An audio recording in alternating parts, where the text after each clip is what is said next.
Todos podemos recordar nuestros sentimientos cuando un niño nos ha pedido ayuda.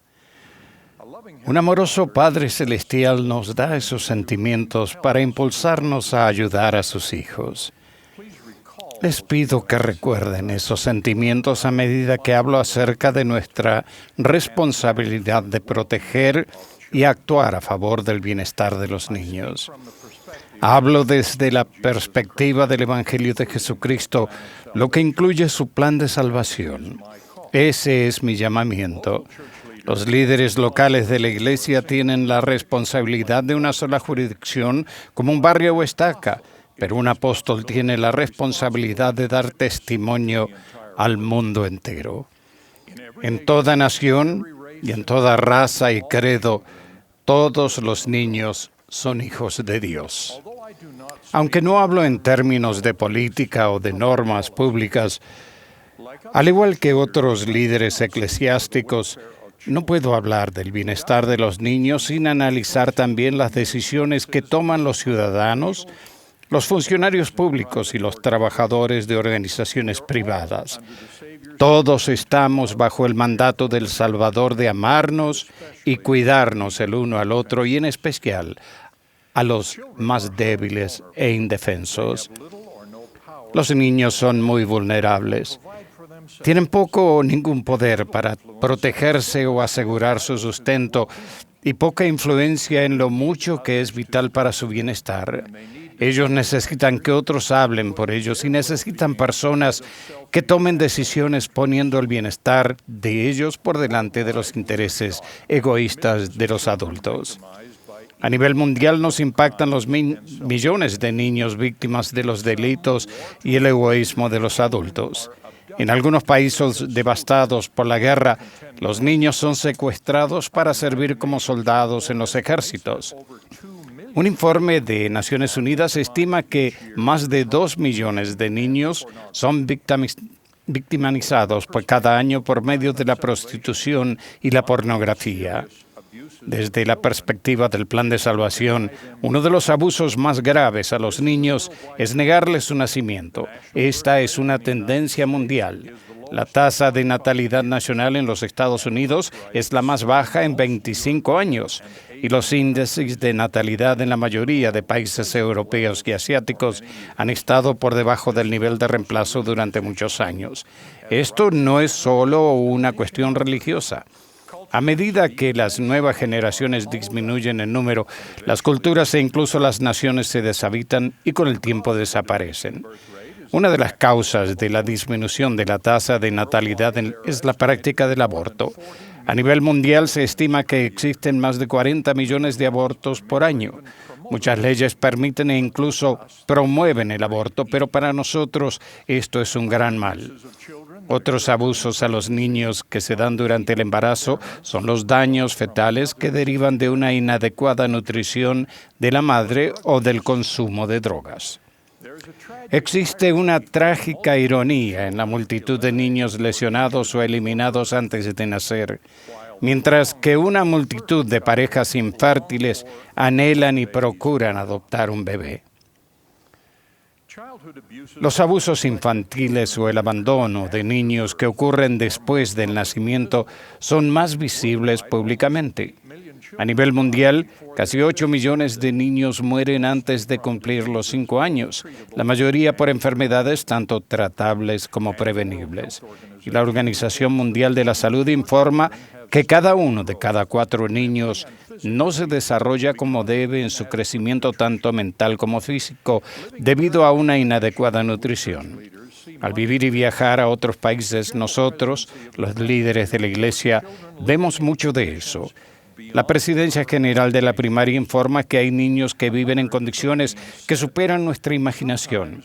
Una madre en las Filipinas dijo: a veces no tenemos dinero suficiente para comprar alimentos, pero esto está bien porque me da la oportunidad de enseñar a mis hijos acerca de la fe. Nos reunimos y oramos para pedir ayuda y los niños ven que el Señor nos bendice.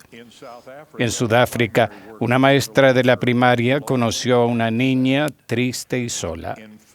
En tímida respuesta a preguntas amorosas, ella contestó que no tenía madre, padre ni abuela, solo el abuelo para cuidarla. Tragedias como estas son comunes en un continente donde muchos que deberían haber sido responsables por los niños han muerto de SIDA. Incluso en las naciones ricas, los niños y los jóvenes se ven afectados por el abandono. Los niños que crecen en la pobreza tienen una atención médica inferior, así como oportunidades educativas inadecuadas. También están expuestos a ambientes peligrosos en su entorno físico y cultural, incluso por la negligencia de sus padres.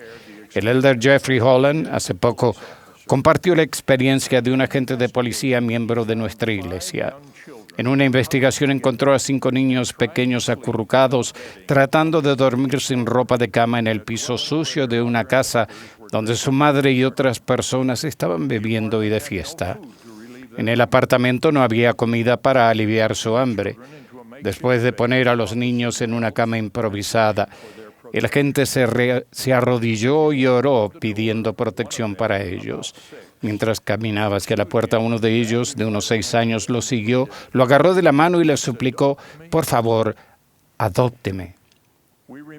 Recordamos la enseñanza de nuestro Salvador cuando puso a un niño pequeño ante sus seguidores y declaró: y cualquiera que reciba en mi nombre a un niño como este, a mí me recibe. Y cualquiera que haga tropezar a alguno de estos pequeños que creen en mí, mejor le fuera que se le colgase al cuello una piedra de molino de asno y se le hundiese en lo profundo del mar.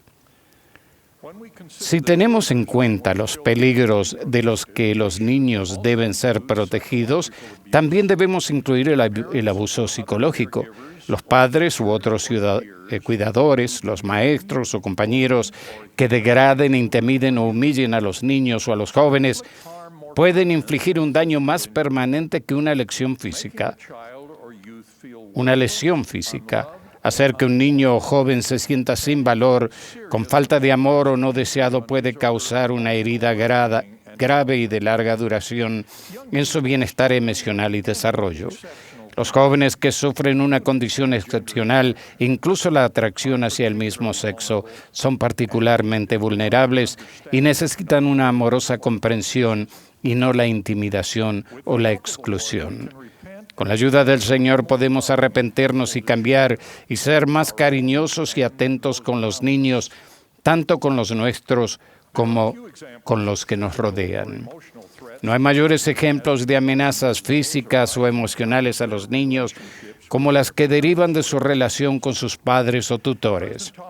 El presidente Thomas S. Monson ha hablado de lo que él llamó los viles actos de abuso a menores, donde uno de los padres ha lesionado o deformado a un hijo física o emocionalmente. Me dolió mucho tener que estudiar la impactante evidencia de estos casos durante mi servicio en la Corte Suprema de Utah. Es de suma importancia para el bienestar de los hijos el que sus padres se hayan casado, la naturaleza y la duración del matrimonio y más ampliamente la cultura y las expectativas de matrimonio y del cuidado infantil en donde viven. 2 eruditos en el tema de la familia explican: a lo largo de la historia, el matrimonio ha sido en primer lugar una institución para la procreación y la crianza de los hijos. Ha proporcionado el lazo cultural que busca conectar al padre con sus hijos, que lo vincula a la madre de sus hijos. Sin embargo, en los últimos tiempos, cada vez más, los hijos han sido desplazados del centro del escenario. Un profesor de Derecho de Harvard describe la actual ley y actitud hacia el matrimonio y el divorcio. La actual actitud en Estados Unidos acerca del matrimonio, según consta en la ley y en gran parte de la literatura popular, es más o menos así. El matrimonio es una relación que existe principalmente para la realización individual de cada uno de los esposos. Si deja de cumplir esta función, nadie tiene la culpa y cualquiera de los cónyuges podrá darlo por terminado a voluntad propia. Los hijos apenas aparecen en escena. La mayoría de ellos son personajes que quedan más bien en la sombra. Nuestros líderes de la Iglesia han enseñado que el ver al matrimonio como un simple contrato que se puede firmar cuando se desee y romper a la primera dificultad es un mal que merece una severa condenación, especialmente cuando se hace sufrir a los hijos. Los hijos se ven afectados por el divorcio. En un año reciente, más de la mitad de los divorcios incluían a parejas con hijos menores. Muchos hijos podrían haber tenido la bendición de ser criados por ambos padres si tan solo ellos hubiesen seguido esta enseñanza inspirada en la proclamación sobre la familia. El esposo y la esposa tienen la solemne responsabilidad de amarse y cuidarse el uno al otro y también a sus hijos. Los padres tienen la responsabilidad sagrada de educar a sus hijos dentro del amor y la rectitud, de proveer para sus necesidades físicas y espirituales y de enseñarles a amar y a servirse el uno al otro. La enseñanza más poderosa a los hijos se da mediante el ejemplo de sus padres. Los padres que se divorcian inevitablemente enseñan una lección negativa. Ciertamente hay casos en que el divorcio es necesario para el bien de los hijos, pero esas circunstancias son excepcionales. En la mayoría de los litigios matrimoniales, los padres contendientes deben dar mayor peso a los intereses de los hijos. Con la ayuda del Señor pueden hacerlo. Los hijos necesitan la fuerza emocional y personal que viene al ser criados por dos padres que están unidos en su matrimonio y sus objetivos. Como alguien que fue criado por una madre viuda, sé por experiencia propia que esto no siempre se puede lograr, pero es el ideal que se debe buscar siempre que sea posible. Los niños son las primeras víctimas de las leyes actuales que permiten el llamado divorcio sin culpa o de mutuo acuerdo. Desde el punto de vista de los hijos, el divorcio es demasiado fácil. Resumiendo décadas de investigación en ciencias sociales, un atento erudito concluyó que la estructura familiar que produce los mejores resultados para los hijos son dos padres biológicos que permanecen casados. Un escritor del periódico New York Times señaló el sorprendente hecho de que aun cuando el matrimonio tradicional ha disminuido en los Estados Unidos, la evidencia ha aumentado en cuanto a la importancia de la institución para el bienestar de los hijos. Esa realidad debería ser una guía importante para los padres y futuros padres en sus decisiones relacionadas con el matrimonio y el divorcio. También necesitamos que los políticos, legisladores y funcionarios pongan más atención a lo que es mejor para los hijos, en contraste con los intereses egoístas de los votantes y defensores vocales de los intereses de los adultos. Los niños también son víctimas de un matrimonio que no se llega a concretar. Datos importantes e inquietantes sobre el bienestar de nuestra nueva generación indican que el 41% de todos los nacimientos en los Estados Unidos fueron provenientes de mujeres que no estaban casadas. Las madres solteras tienen inmensos desafíos y la evidencia es clara de que sus hijos están en una desventaja significativa en comparación con los hijos criados por un padre y madre casados. La mayoría de los hijos nacidos de madres solteras, un 58%, nacieron de parejas que estaban cohabitando. Digamos lo que digamos sobre el por qué estas parejas renuncian al matrimonio, los estudios muestran que los hijos sufren significativas desventajas comparativas. Para los hijos, la estabilidad del matrimonio sí importa. Debemos suponer las mismas desventajas para los niños criados por parejas del mismo sexo.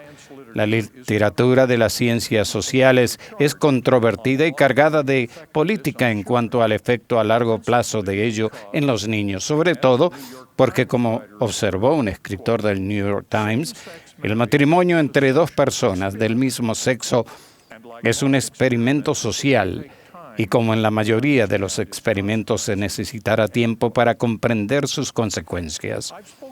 He hablado a favor de los niños de todo el mundo.